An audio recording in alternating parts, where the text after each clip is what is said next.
Have you ever thought that starting your health and fat loss expedition is going to be super expensive? So expensive to the point that you might not be able to afford living a healthier lifestyle due to all the expensive foods that you should be eating on a health and fat loss expedition. And that might be the very thing that is holding you back from moving forward and making positive changes. And that's what I'm going to chat about in today's episode of this podcast. Losing fat whilst on a budget. Because let's be real, the cost of living is insane at the moment. So I'm going to give you 5 practical tips that you can start implementing on your health and fat loss expedition without drastically changing the foods that you eat. Before we get into this episode, please note that my next 4-week fat loss challenge starts on the 18th of May, and sign-ups for that challenge open on the 14th of May at 9 a.m. South African time on my website. And what I'm about to discuss in this episode of the podcast is everything and more that I teach during the 4-week challenge.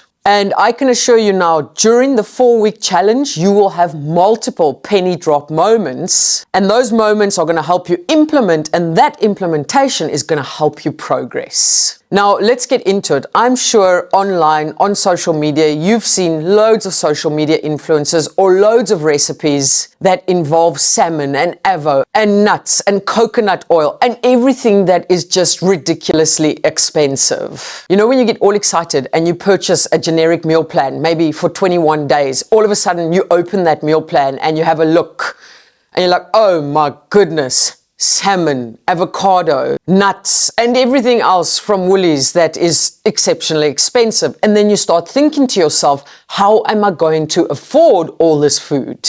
And that's where you start thinking as well that, well, I have to eat in that manner, that expensive food, in order for fat loss to take place. And unfortunately, that is what many people think as well. But here's the thing, it does not have to be that way. You don't need to be buying the most expensive foods labeled as superfoods or health foods in order for fat loss to take place, in order for you to be successful on your health and fat loss expedition. So here are my 5 practical tips that you can start implementing. Number 1, log what you are already eating. So without changing any food choices and without overhauling your current diet, just start logging what you are already eating. Grab your phone, download a food tracking app such as MyFitnessPal or Fat Secret, and log the food that you are currently eating so that you get an idea of how many calories you are consuming per day.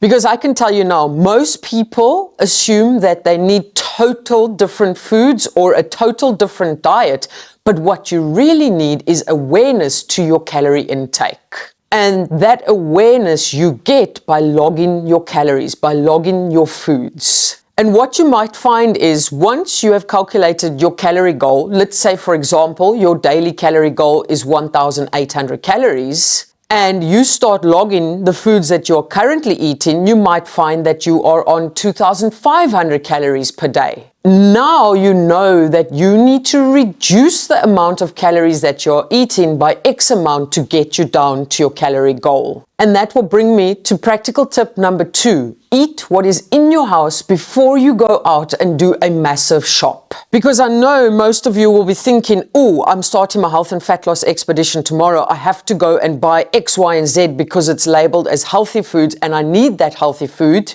if fat loss is my goal. But I want you to eat what is in your house first of all. Bread, pasta, rice, potatoes, chicken, whatever you have in the house, add that to part of your plan, your calorie controlled plan. Because remember, tip number 1 was figuring out how many calories you currently eat. Now with tip number 2, eating what is within your house just in a calorie controlled manner, so adjusting your portion sizes to get you closer to your daily calorie goal, that will help you realize that you can eat the foods that are in your house and not have to go out there and spend a huge amount of money on extra food that is labeled as health foods or superfoods. And the more you log your foods and the more you eat the normal foods that are in your house, the closer you are to your calorie goal, you will start seeing progress.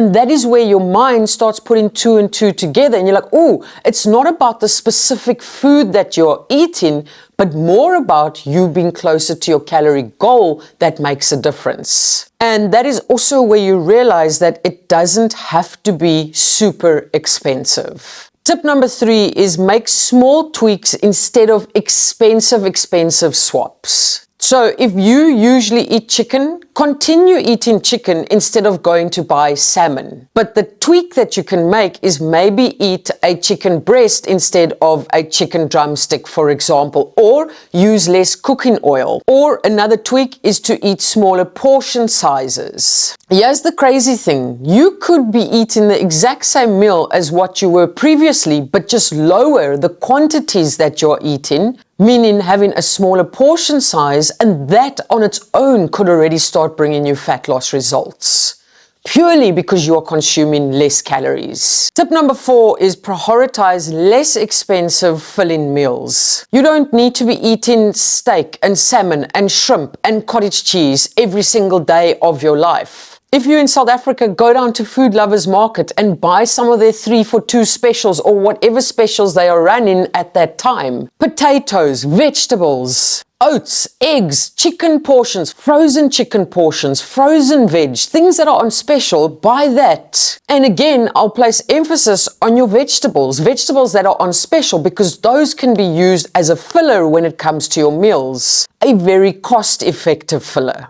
Beef stew, for example, you can bulk it up with carrots, potatoes, green beans, you name it. And the beauty of that is that the vegetables come in at a low calorie cost as well, meaning that you'll have lower calorie meals but higher volume meals. Chuck a pack of frozen veg in there, bulk it up, make that meal go a lot further. And that's how you're going to make it work. Like I said, I know that on social media, people will be posting all these recipes that require these fancy ingredients or very expensive ingredients. But ultimately, that is not the case. You don't need to be feeling the pressure to be having those types of food if fat loss is your goal. And tip number 5, and this might not be for everyone, so please, if it's not for you, don't get angry, don't get upset, but it could potentially be for someone out there. Do an audit on where you are currently spending your money. Are you buying fruit juice, Coca-Colas, cigarettes, alcohol, fast foods, takeaways, chocolates and chips? And if that is the case, work out on your budget how much you are spending on those things, and then potentially look at reducing the spend that you do on that so that you can increase the spend on, say, for example, vegetables or protein. But the reason why I chat about this today on the podcast is because I've had several people reach out to me and say, but fat loss is too expensive. Creating a healthier lifestyle is too expensive. And my immediate question back to them is like, well, what food do you have in your cupboard? What do you have in your fridge? And the answer tends to be something like pasta, rice, or bread,